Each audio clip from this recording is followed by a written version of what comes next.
Është obligimi joni t'i ndriçojmë. Është obligimi joni t'ja tregojmë që nuk duhet ta lënë veten vetëm në shkatrim dhe në mëkate, po është detyra jona obligative. Ti themi që po, natyrë njerëzore dhe mund të bëjmë gabime, po kur nuk duhet ta lëmë veten vetë se duhet shtojmë dhe veprat e mira, që veprat e mira t'i fshin të këqija.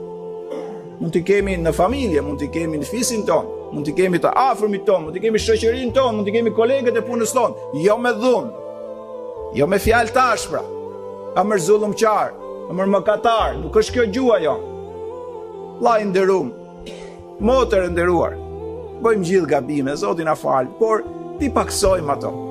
Se për të mirën tonë është shtojmë veprat e mira, se veprat e mira ndriçojnë shpirtin dhe largohesh nga e keqja.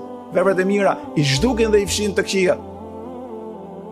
Vetëm kështu do shpëtojmë vetë dhe vetëm kështu do bëhemi mirësi dhe mbështetës edhe për vëllezërit, edhe për motrat tona shqiptare. Inshallah Zoti na bën nga të devotshmit. Amin ya rabbel alamin.